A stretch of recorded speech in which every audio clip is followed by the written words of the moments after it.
আজকে এই কারণ ঘটনা কি ছিল? প্রভোকেশন ছিল। প্রভোকেশন ছিল একদম গেরুয়া পোশাক, গেরুয়াতে ভদ্র এবং মমতা ব্যানার্জির নির্দেশে মারা হয়েছে, হিন্দু বলে মারা হয়েছে। ইউনুস যা কাজ করছে এখানে মনোজ ভার্মাকে দিয়ে সেই কাজ করানো হয়েছে। ভীষণভাবে মেরেছে, সন্ন্যাসীদের উপর হাত দিয়েছে। হিন্দু বিরোধী সরকার আর পুলিশকে লেলিয়ে দিয়ে, মমতা পুলিশকে লেলিয়ে দিয়ে কাজ করেছে। এর ফল ভুগতে হবে। আজকের যে কর্মসূচি ছিল এটা হিন্দু জাগরণ মঞ্চের কর্মসূচি ছিল, এটা অরাজনৈতিক কর্মসূচি ছিল। আমরা যারা প্রমুখ রাজনৈতিক লোক আমরা কেউ কর্মসূচি ছিলাম না। হিন্দু সংগঠনের যারা যুবকরা, যুবতীরা, দিদিরা, বোনেরা, সাধু সমাজ, তারা এই কর্মসূচি অর্গানাইজ করেছে। এদের নৃশংসতা এবং হিন্দু বিরোধী মানসিকতার বহিঃপ্রকাশ আজকে ঘটেছে।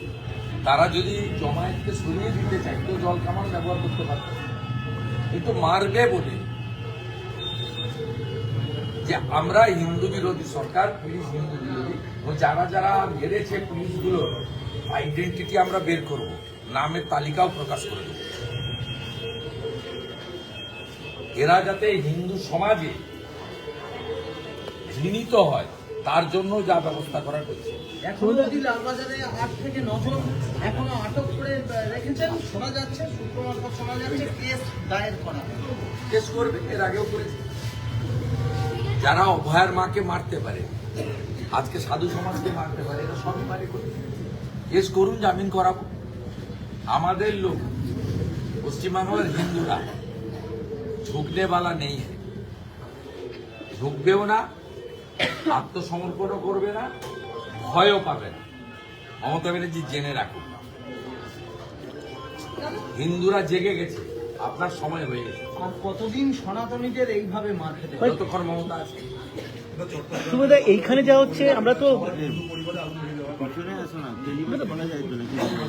প্রতিবাদ হবে, এপার থেকে তো প্রতিবাদ করবো, পেঁয়াজ বন্ধ করবো, নুন, চাল, ডাল বন্ধ করবো, এটা করতে হবে। তো ওখানে কিছু করতে গেলে সবাইকে মিলে ভাবতে হবে, পৃথিবীর সমস্ত শান্তিকামী দেশকে ভাবতে হবে, ভারতবর্ষের সরকারকেও ভাবতে হবে। এদের জন্য ওষুধ দিতে হবে। এই ওষুধ তো আছে ভারতের হাতে, এই ওষুধ দিলেই হবে। কেন এদের পদক্ষেপ মাঝে মাঝে ওষুধ দেওয়া দরকার আছে। কেন পদক্ষেপ করছে না? দেখলেন না যখন আফগানিস্তানে প্রথম তালিবান সরকার হয়, তাদের উগ্রতা তা কোন জায়গায় ছিল? পরে আমেরিকার গুতো খেয়ে এখন পিউরিফাইড তালিবান। কিছু রোগ রয়ে গেছে, এটা মজ্জাগত রোগ, কিন্তু তারপরেও দেখছেন ভদ্র হয়েছে। এই জামাতিদেরকে ভদ্র করতে গেলে একবার ওষুধ দেওয়া দরকার আছে, খুব কড়া ডোজের ওষুধ দেওয়া দরকার। দাদা, দীপুচন্দ্র দাসের আঘাতটা নিয়ে বামেরা যেভাবে পথে নামছে বারংবার, এই বিষয়ে সমস্যাটা কি? আমরা কি বলছি? আমরা বলছি হিন্দু খুন হয়েছে, আমরা বলছি না। বামেরা বলছে দুষ্কৃতীদের দ্বারা একজন বাংলাদেশি যুবক খুন হয়েছে। বামেদের বলতে হবে কট্টর মৌলবাদ জঙ্গিরা,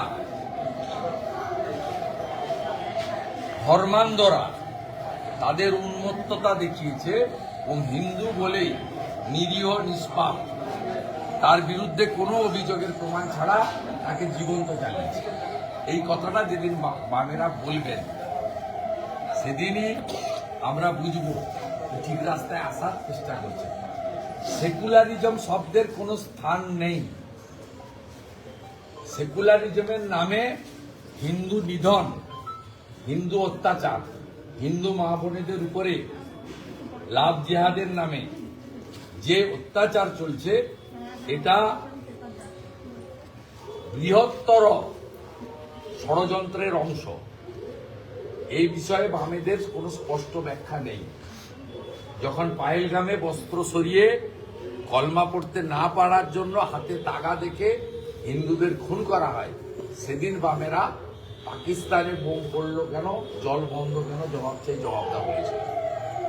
যদি বিলম্বে বোধোদয় হয়, শ্রী চৈতন্যদেবের মাটিতে দাঁড়িয়ে বলবো যে প্রভু, এতে সকলের চৈতন্য হবে।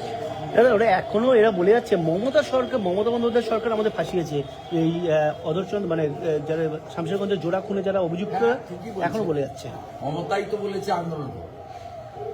ওয়াকফ মানি না, আমার জীবন থাকতে ওয়াকফ চালু করতে দেব না। মমতার কথায় আন্দোলন করতে গেছে।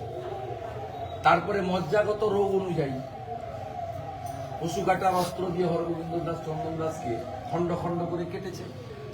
আর এখন মমতা তাদের যাবজ্জীবন জেল করিয়ে পুলিশকে দিয়ে ফাঁসির কাস্টে যাতে না ঝুলতে হয় তার ব্যবস্থা করে দিয়েছে।